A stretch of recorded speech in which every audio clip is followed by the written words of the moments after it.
Today's episode is sponsored by Starcox, your business building dream team for business owners who want it all but can't do it all.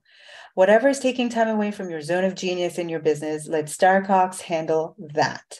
Whether you need branding, social media management, systems and automations, website or landing pages, sales and marketing, content creation, and more.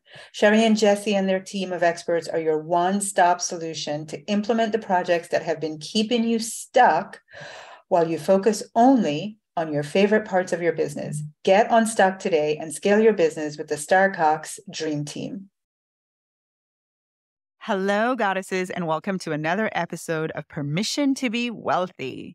Oh, this is going to be good. Today, I've got the amazing Nikki Green. She's got a podcast. It's Stand Up and Stand Out.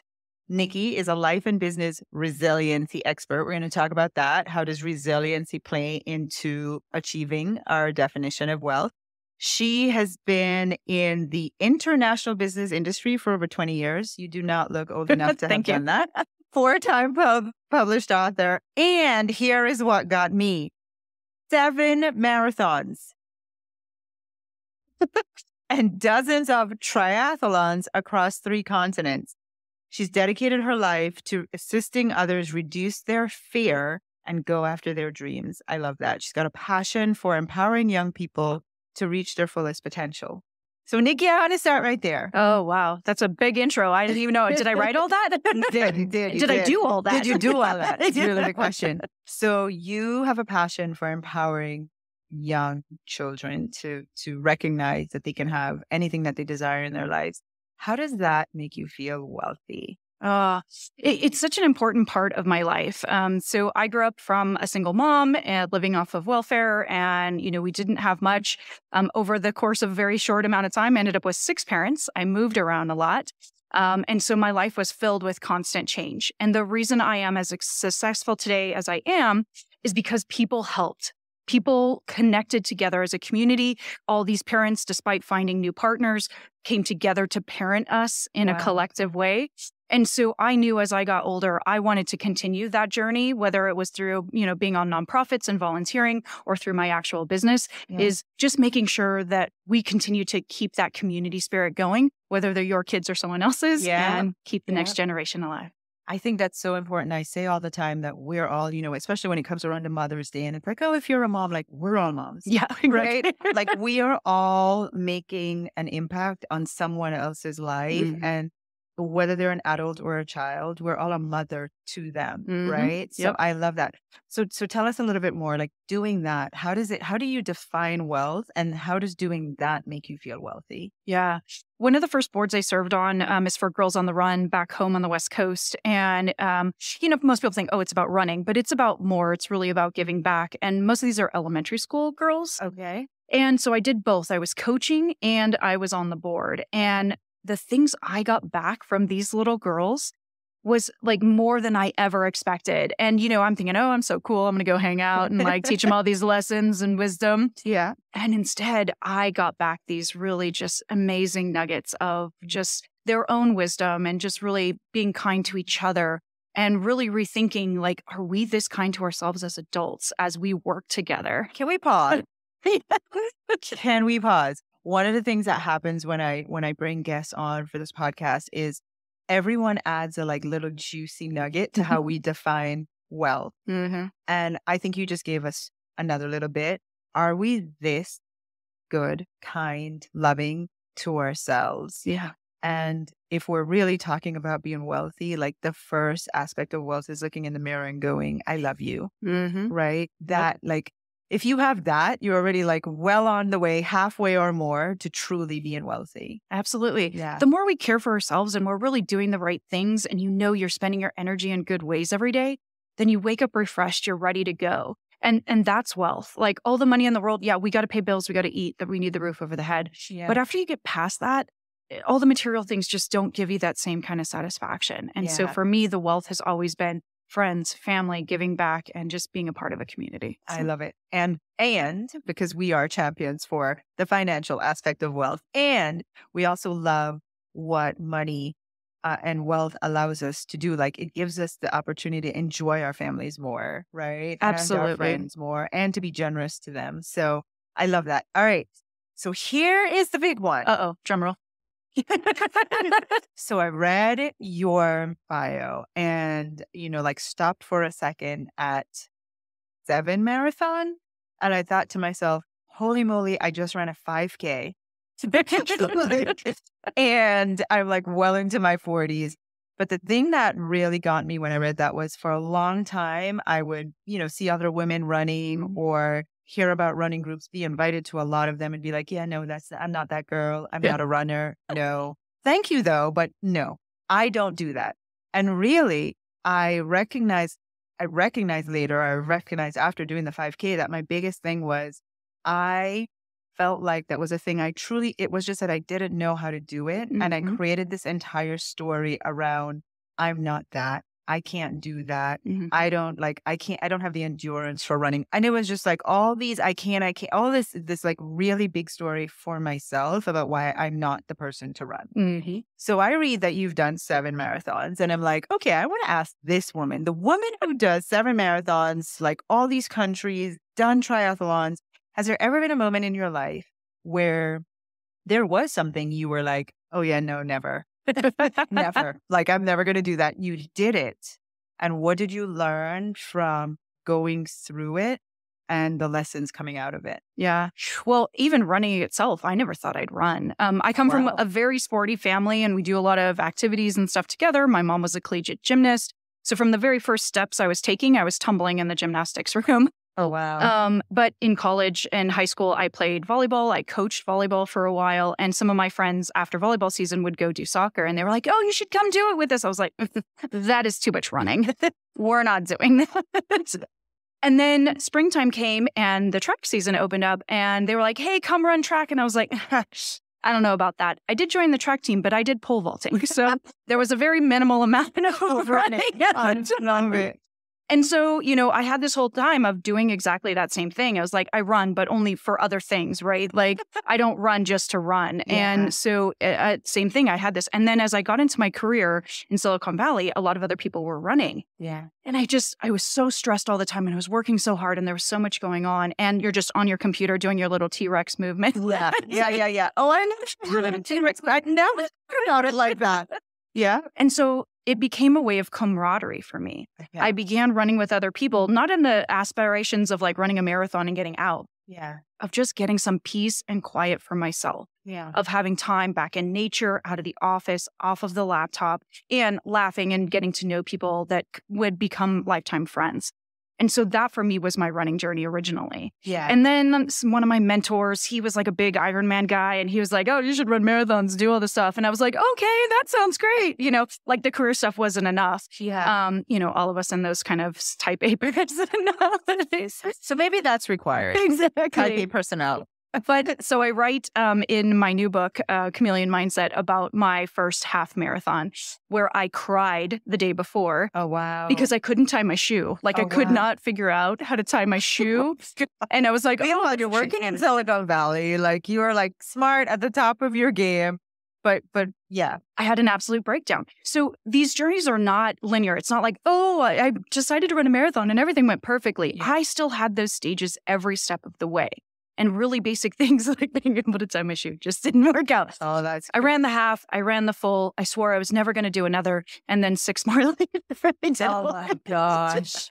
Wow. So you just don't know, And sometimes it does take, again, being around a community of positive people that just tell you can do it. Yeah. Wow. Pause. Yeah. I'm big on one of the things that I feel, as goddesses that I realize for myself and for the women that I serve is that we crave community, Yeah. And I used to feel like that was kind of like, what's wrong with you? You've got your family, you've got your friends already, you've got all this other stuff, but there are aspects to our beingness that I have the running community that I joined and we're not going to be at the picnic on Sunday afternoon. Right. You know what I mean? Like we're just not. I don't see myself in that capacity necessarily with those women. But when it comes to us getting together to like cheer each other on to run, those are my people. Right. So I love that. Like, as we are talking about defining wealth and giving ourselves permission to be wealthy, like give yourself permission to find a community that cheers you on in whatever area of your life that makes you feel wealthy, right? Yeah. And it's such an important thing that I talk to my clients about because, yeah, maybe you do have a good support community for something. You know, maybe your family is really great and generally supportive, or your friends. Yeah. But when you start doing something new that's also scary to them, they can hold you back because it's also something they haven't experienced. And maybe they even want to, but they again have that and they kind of push some of that on you. So be careful as you're trying new things that you immerse yourself into a community that's supportive of that thing. Yeah. And so make sure you're finding that balance, that there's always new people and new communities you can belong to. Yeah. Wow. That is such great wisdom. One of the things that I realize as you're sharing that is when we onboard our clients for our programs, and it's all, you know, the very minimal one is all about money mindset and transforming your money mindset. And I actually say, please do not tell your spouse, your friends, your kids, anybody that you're doing this for at least 30 days. Like, give yourself the opportunity to be in this cocoon, this nurturing vortex. Yeah. And have you fully supported so that, you know, when it leaks, when it gets the out, paparazzi always find it. Yeah. And the people around you find out that you've made the decision to do something new. You can stand in your power at that moment, you know? So yeah, that's great wisdom. All right. So my question now for you is around resiliency. And one of the things that happens, as I'm sure you can appreciate, is we're on this journey to creating wealth. And, you know, for some of us, it might take a day. For others, a while, a little bit of a time, right? And one of the things that I think could be really valuable if we had that resiliency skill, so that we could hang in there. You know, it's just like, okay, stay the course because you have the desire to experience this level of wealth, and the desire means you can have it. You have the capability, the everything that's needed to have it. Just need to be resilient. So what would you say, like, how would you give us a little tip for hanging in there and being resilient? Yeah. And it's finding that harmony. So when I first started my career, I was actually a financial planner. I did financial advising for people. And at all of 23, I was advising people who were about to retire. So it was always a little bit like, they're like, what do you know? Yeah, exactly. Yeah. This is how you do your retirement. Yeah. Mind you, I'm going to the beach after this. Exactly. But for me, at the time, I actually had a really scarcity mindset. So it wasn't congruent with what I was doing. You know, I was so desperate to pay bills. I had 2 college degrees that I had self-funded. I had a wedding I had just about finished. And so I was piled with debt. And I didn't have financial security while I'm trying to teach it to others. Wow. Oh, yeah. Wow. Yeah. And so that was a rough start in the 20s, which is why, again, I relate to young people and understanding where they might be, trying to think further ahead and like, how do I actually build these things? Yeah. And I felt that same thing. Well, you're never going to have a car. You're never going to have a house, like all these really big things, because as a family, we didn't have many of those things. Right. Growing You've never up. seen it. I'd never seen it. I saw my friends have it and things like that. And when I actually started achieving those things, it still took a minute to really sit in that new house, sit in that new car and be like, this is mine. I own it. And I'm going to have it. Like, it's not going to get taken away from me. Exactly. Like, it's mine. And I deserve it. I deserve to be happy. I deserve to have that financial security and safety and space. And very basic things. And gradually I continue to build that up and have more adventures as I travel and do these new things. But it does take that continual, like, I find myself reset back to that time where I didn't have enough. And so many of us do that. So make sure you're resetting in the present and all the hard work you've done to get where you're at, and enjoy it with your family and your friends and really feel that wealth in more ways than just money. Oh my gosh, I love it. So what I'm hearing you say is that, you know, resiliency requires, it's like an everyday job, right? One of my clients will say, it's like brushing your teeth and putting on deodorant. It's not optional. Never, any day. You got to do it every single day, right? Yep. And I think that's it, is allowing ourselves or reminding ourselves to be present in the moment. And one of the things that you talked about, which I don't know how much you know about this, but I am the mascot for deservingness. I love it. Like, I have an entire book I've written around deservingness, because that is so key when you talk about creating wealth for so many, especially for us women. I mean, a lot of people in general across the board, But I find that for women especially, we've so been hardwired to nurture that the opposite of that is my job is to give to everyone else, to create for everyone else. And almost like it's wrong for me to want it for myself, or it's wrong for me to have it when I could be giving it to everybody else. Like, I don't deserve it. Yeah, Right? exactly. I don't deserve to have it. And go ahead, because I can tell you want to share something. No, I know so many good things. But what I really try to make sure people understand is there's a spectrum, right? Resistance is on one end, resilience is on the other. And so when you find yourself in that space of fear, you're on the side of resistance. And so it's just continuing to keep making sure that you're making that movement towards resilience.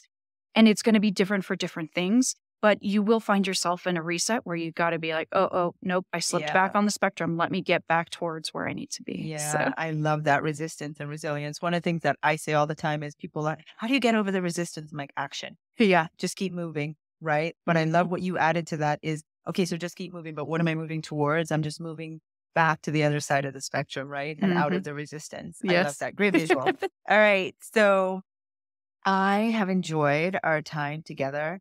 And, I just would love to wrap up with you when you think about your life's journey, having created wealth, resilience, all the things that you've done to contribute and make an impact in the world. What would you say? Imagine there's one other woman sitting across from you who, something you could say to her will change her life or have her step into believing that she deserves the wealth that's in her heart that she's desiring. What would you say? Yeah. It is about that step forward, that one small step forward to really step into the things you deserve, the things that you have worked so hard for, and that you are a better person for your family, your friends, your community when you are happy and content with yourself. I love it. Oh my gosh, Nikki, this has been amazing. Thank you for being here. You can find Nikki on Stand Up and Stand Out on podcast platforms everywhere. Thank you for being with us, and thank you for sharing with the goddesses. Awesome. Thank you so much. It's been wonderful. Awesome.